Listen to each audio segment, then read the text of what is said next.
Hello students, I hope you all are doing good. Last time हमने आपको बताया था कि हम मूव करते करते इंट्रोडक्शन टू कॉमर्स से जो है पहुंच गए थे इंट्रोडक्शन टू इकोनॉमिक्स पर। ठीक है, क्यों? क्योंकि हमारा अल्टीमेटली जो मेरा मेन सब्जेक्ट है वो तो इकोनॉमिक्स ही है। ठीक है, तो आज आपको जो है इकोनॉमिक्स के इंट्रोडक्शन के बारे में थोड़ा सा और बताएंगे। लास्ट टाइम मैंने आपको बताया था कि जो इकोनॉमिक्स है वो एक सब्जेक्ट है जो कि आपको बताता है कि कैसे अपने पैसे का सबसे सही इस्तेमाल करना है। पैसे से मेरा यहाँ पर मतलब है रिसोर्सेज। ठीक है, economics is a subject which tells us how to use our resources, our limited resources in the best possible manner. ठीक है, it solve the problem of scarcity, it solve the problem of choice. ठीक है, जो हमारा economics है मैंने आपको बताया था उस दिन, एक बार फिर से मैं रिपीट कर रहा हूँ शॉर्ट में। चलिए स्टार्ट करते हैं। मैंने आपको बताया था कि ये 3 फैक्ट्स के ऊपर बेस्ड होता है। पहला फैक्ट क्या है हमारा? Human beings have unlimited bonds. आज थोड़े से और बेसिक्स डिस्कस करेंगे हम, और कुछ नहीं करने वाले, क्योंकि मेरे ख्याल से इकोनॉमिक्स का जो बेस है अगर वो आपका स्ट्रॉन्ग हो जाए तो उसके बाद आपको कोई प्रॉब्लम कभी नहीं आने वाली। वैसे आप 9th-10th में इकोनॉमिक्स पढ़ चुके हैं, पर मुझे नहीं लगता कि जैसा मुझे पढ़ाना है या जो आपके लिए रिक्वायर्ड है वो बेस आपका बना हुआ है, क्योंकि मैंने आपकी क्लास में कई बार चेक भी कर रखी है ये चीज़। Human beings have unlimited bonds. दूसरा आपका फैक्ट क्या था? We have limited resources.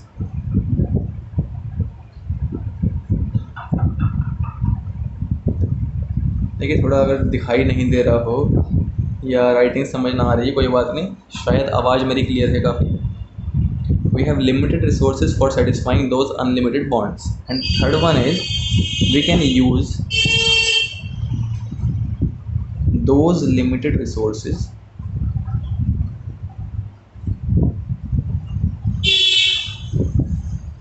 Alternatively मतलब क्या? हम सेम रिसोर्स को जो है बहुत सारे तरह से, विभिन्न प्रकार से इस्तेमाल कर सकते हैं। आप जो है एक पेन से, या चाहें तो जो है बिंगो खेल लें। ठीक है, उस पेन के इंक का इस्तेमाल करते हुए, चाहें आप उस पेन के इंक से जो है अपने नोट्स लिख लें, चाहे आप उस पेन के इंक से जो है कुछ डिज़ाइन बना लें। कई बच्चे बैठे बैठे करते हैं ना, सर लिखवा रहे हैं नोट्स और वे जो है यूँ गोल गोल गोल कमल का फूल बनाने लगे, है ना, पत्तियाँ बनाने लगे, ये करने लगे, वो करने लगे, कुछ भी। कोई बैठे बैठे चेहरे बनाता रहता है, स्माइलीज बनाता रहता है। तो कहने का मतलब ये है कि हम जो है उन लिमिटेड रिसोर्सेज को विभिन्न प्रकार से, बहुत सारे तरह से इस्तेमाल कर सकते हैं। तो ये 3 फैक्ट्स थे हमारे, जो कि हमारी पूरी इकोनॉमिक्स को जन्म देते हैं या फिर इस सब्जेक्ट को बनाते हैं। ठीक है, और ये यूनिवर्सल फैक्ट्स हैं। हाँ, कई बार लोग बात करते हैं कि साइंस के अंदर तो फैक्ट्स यूनिवर्सल होते हैं, बट कॉमर्स के अंदर फैक्ट्स यूनिवर्सल नहीं होते हैं। बट अगर आप देखें तो ऐसा नहीं है कि अमेरिका के अंदर जाने के बाद लोगों के पास जो रिसोर्सेज हैं वो अनलिमिटेड हो जाएंगे और जो उनकी बॉन्ड से लिमिटेड हो जाएंगी। नॉट पॉसिबिलिटी है ही नहीं। ठीक है, ऐसा नहीं है कि वहाँ पर जाके जो है किसी एक रिसोर्स का जो यूज़ है वो पर्टिकुलर एक ही चीज़ पर होने वाला है, ये भी पॉसिबल नहीं है। तो ये जो तीनों के तीनों फैक्ट्स हैं ये यूनिवर्सल हैं और पूरे विश्व में रहने वाले हैं। आप चाहें धरती पर रहें, चाहे आप मंगल ग्रह पर पहुँच जाएँ, तब भी आपके ये 3 फैक्ट्स नहीं बदलने वाले। ठीक है, so I am saying these are universal facts. And इन्हीं की वजह से हमारे सामने एक प्रॉब्लम खड़ी होती है जिसका नाम था प्रॉब्लम ऑफ चॉइस।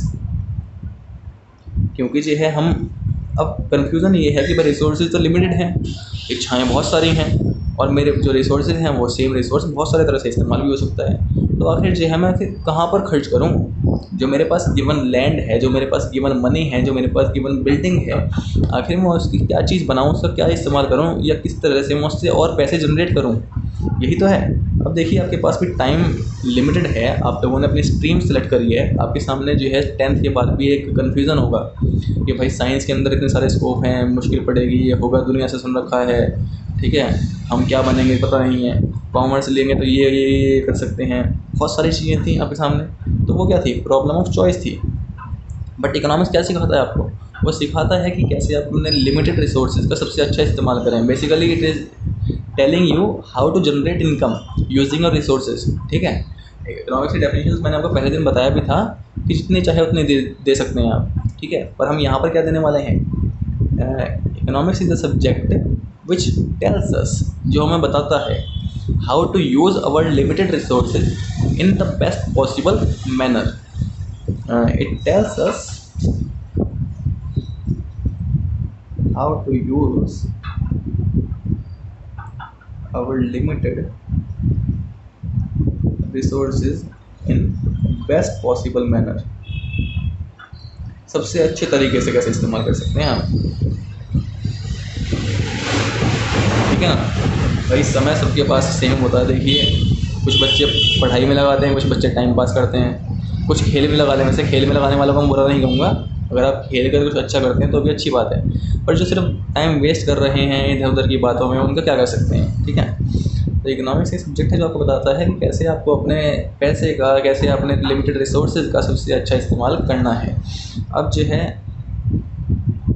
हमारे पास जो है इसके अंदर कुछ होते हैं फैक्टर्स ऑफ प्रोडक्शन, क्योंकि जो इकोनॉमिक्स है उसकी स्टार्टिंग होती है प्रोडक्शन से।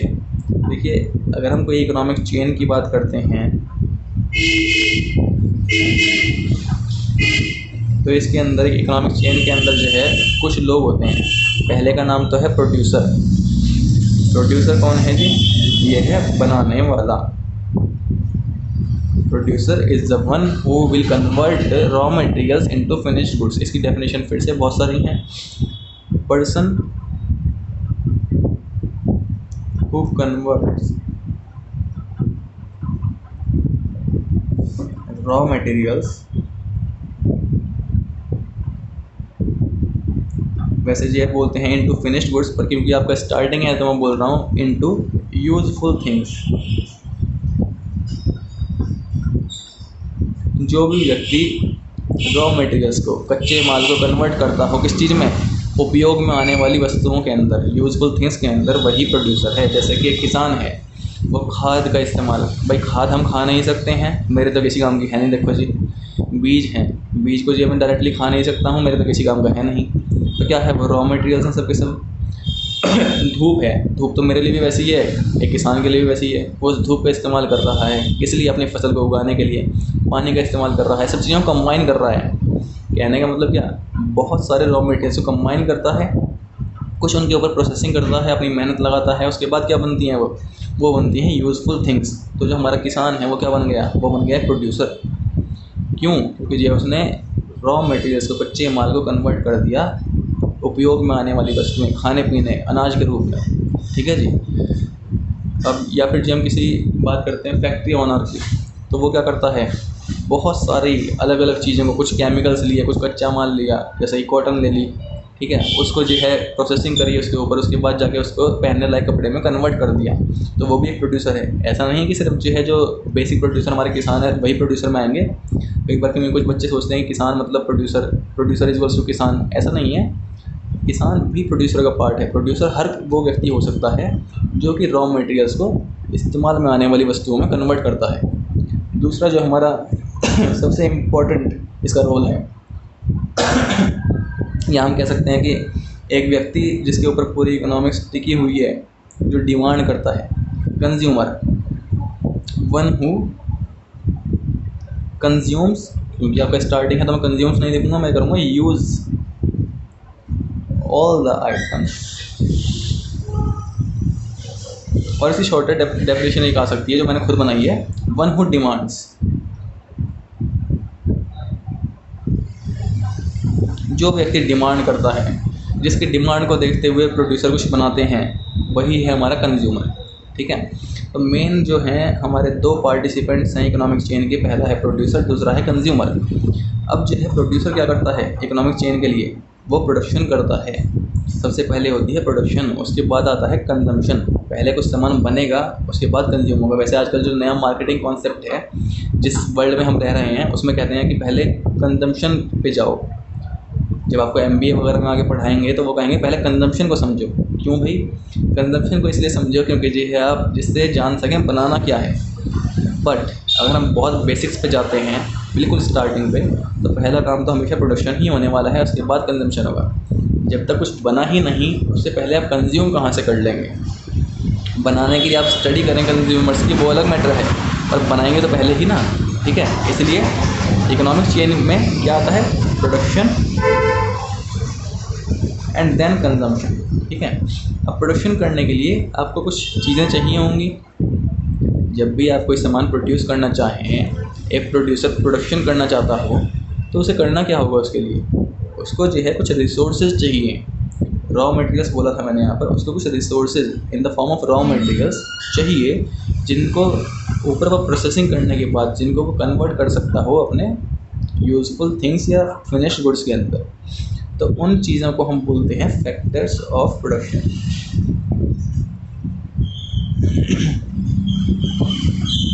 Where I am saying it is factors of production, हमने यहाँ पर फैक्टर्स ऑफ प्रोडक्शन क्यों यूज़ किया इसके लिए? क्यों? क्योंकि जो है प्रोडक्शन करने के लिए ये सभी चीज़ें जो अभी मैं आपको आगे बताने वाला हूँ वो बहुत ज़्यादा इम्पॉर्टेंट हैं, वो रिक्वायर्ड है। पहला है लैंड,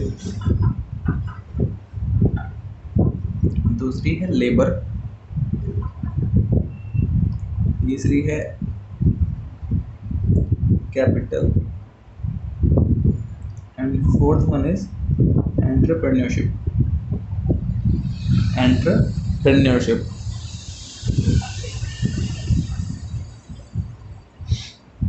भाई देखो, आपको दुनिया में कोई भी प्रोडक्शन करना हो, आपको ये 4 फैक्टर्स, ये 4 चीज़ें तो चाहिए ही चाहिए। इन चारों के बिना या इन चारों में से किसी एक को भी अगर आपने हटा दिया तो आप कोई भी प्रोडक्शन एक्टिविटी नहीं कर सकते हैं, दुनिया की कोई production activity. Even I am teaching you, मैं आपको पढ़ा रहा हूँ, इसके लिए भी जो है ये भी एक तरह की प्रोडक्शन एक्टिविटी है। क्यों? क्योंकि मैं आपके माइंड्स को डेवलप कर रहा हूँ, ठीक है। तो इसके लिए भी मुझे ये चारों चीज़ें ही चाहिए, इन चारों के बिना मैं नहीं कर सकता। लैंड, मैं कहीं बैठ कर मैं पढ़ा ही रहा हूँ। लेबर मीन्स मेरी जो मेहनत है, ठीक है। यहाँ पर जो है लेबर का मतलब हमारा हो गया, लेबर और लेबर में डिफरेंस होता है, लेबर मतलब मेहनत, ठीक है। कैपिटल, मुझे कुछ ना कुछ पूंजी चाहिए होगी निवेश के लिए। भाई मैं जो एक मोबाइल का इस्तेमाल कर रहा हूँ, एक पेन का इस्तेमाल कर रहा हूँ, भले ही पूंजी ज़्यादा चाहिए कम चाहिए वो मैटर नहीं करता, बट मुझे पैसे चाहिए होंगे, पूंजी चाहिए होगी कुछ लगाने के लिए। ये पेन भी खरीदा होगा मैंने, ठीक है ना। आपको पढ़ाने से पहले मुझे मार्कर, इंक, ये सब खरीदने पड़ते हैं। एंटरप्रेन्योरशिप, मेरी जो मैनेजिंग स्किल्स है, किस तरह से मैं अपना बिजनेस को या अपने प्रोडक्शन एक्टिविटी को बाइंड करके एक साथ एक सूत्र में बांधता हूँ, वो मेरी एंटरप्रेन्योरशिप स्किल्स होंगी, ठीक है। चलो तो हो गया शॉर्ट में। तो कहने का मेरा मतलब था कि प्रोडक्शन करने के लिए दुनिया की कोई भी प्रोडक्शन एक्टिविटी आप सोच लीजिए, उन सभी के लिए आपको 4 चीज़ें बहुत ज़्यादा रिक्वायर्ड हैं, आवश्यक हैं। वो है land, labour, capital and entrepreneurship. Land, अब ये इन चारों के बदले में कुछ ना कुछ पेमेंट्स करनी पड़ती हैं, ठीक है। बीइंग अ प्रोड्यूसर, आपको जो है ये चारों के चारों जो फैक्टर्स ऑफ प्रोडक्शन हैं, ये कहीं ना कहीं से अरेंज करने होते हैं, कहीं ना कहीं से लेने होते हैं, ठीक है। या आप बोल सकते हैं कि हर चीज़ का एक मोल होता है, हर चीज़ की एक कीमत होती है, ठीक है। तो उस कीमत को जो है हम क्या टर्म देने वाले हैं वो आप एक बार देख लो। लैंड के बदले में आप जब पैसे देते हैं किसी को, तो किस फॉर्म में देते हैं? वो देते हैं मेनली रेंट की फॉर्म में। अब आप में से कुछ लोग कहेंगे हम तो खरीद भी सकते हैं जी, होते हैं बहुत से होशियार बच्चे हो तुम जैसे, ठीक है। भाई मैं मानता हूँ आप खरीद सकते हैं, पर उसके बावजूद कोई आपसे अगर वो लैंड लेगा तो बेसिक जो एक टर्म आती है इकोनॉमिक्स के अंदर, भाई ऐसा नहीं है कि आप खरीद सकते हैं तो मैं मना कर दूंगा उसे। खरीद लो, ठीक है, अच्छी बात है, आपकी वो कैपिटल बन जाएगी, फिर वो आपका लैंड ना बन के वो आपका कैपिटल के फॉर्म में आ जाएगा। फॉर्म्स चेंज हो जाती हैं, ठीक है। तो सबसे सिंपलेस्ट फॉर्म जो होती है, लैंड के बदले में आप अगर लैंड लेना चाहते हैं तो आप रेंट पे कीजिए, लैंड का इस्तेमाल कीजिए, लीज पर ले लीजिए। दूसरा लेबर, भाई कोई भी मेहनत करता है तो किस लिए करता है? सैलरी के लिए। तो लेबर के बदले में क्या मिलेगा? या तो मिलेगी सैलरी, या फिर एक और टर्म होती है, वो होती है वेजेस। क्योंकि आप इकोनॉमिक्स पढ़ रहे हो, मुझे नहीं पता कि आप लोगों को पहले वेजेस के बारे में पता है या नहीं है, या सैलरी और वेजेस के बीच में डिफरेंस पता है या नहीं पता। मैं बता देता हूँ। देखो, मेहनत जो है 2 तरह से होती है। एक तो आप करते हैं मंथली बेस पर, आप किसी के यहाँ पर काम कर रहे हैं, जॉब कर रहे हैं, और आपको जो है मंथ एंड के अंदर, क्योंकि आप एक ठीक ठाक पोस्ट पर हैं, आपको मंथ एंड के अंदर जो है पैसे मिलेंगे, जिसके अंदर जो है कुछ बेनिफिट्स होते हैं। बेनिफिट्स कैसे? इन केस मंथ में एक संडे पड़ गया, छुट्टी पड़ गई, हमारी ऑर्गेनाइजेशन बंद रही, तो आपको जो है इसका एक्स्ट्रा बेनिफिट मिलेगा, आपकी उन दिनों की छुट्टी नहीं काटी जाएगी, पैसे नहीं कटेंगे। आपको जो पूरा मंथली एक जो है पर डे का कम्युलेट करके मंथली बेस पर पैसे मिलेंगे, वो तो होती है जी सैलरी। या आप बोल सकते हैं परमानेंट एम्प्लॉयज़ को मिलती है सैलरी। एक होते हैं नॉन परमानेंट एम्प्लॉयज़, दिहाड़ी मजदूर टाइप, ठीक है, जिनके पास कुछ खास स्किल्स नहीं होती हैं, जिनके पास बहुत ज़्यादा डिग्रीज या काफ़ी ज़्यादा नॉलेज नहीं होती है, उनको मिलती है वेजेस, यानी डेली बेस पर। आज अगर आपने काम किया तो आपको दिहाड़ी मिलेगी, अगर आप कल की छुट्टी मार लेंगे तो आपकी जो दिहाड़ी है वो कट हो जाएगी। So we can say for permanent employees और permanent workers we provide salary, and for non permanent जो कि टेम्परेरी बेस पर काम करते हैं उनको हम वेजेस देते हैं, ठीक है। एक है कैपिटल। कैपिटल क्या है? मेरी पूंजी, यानी कि अगर मान लो मुझे पैसे चाहिए इन्वेस्ट करने के लिए तो मैं कहीं ना कहीं से लूँगा।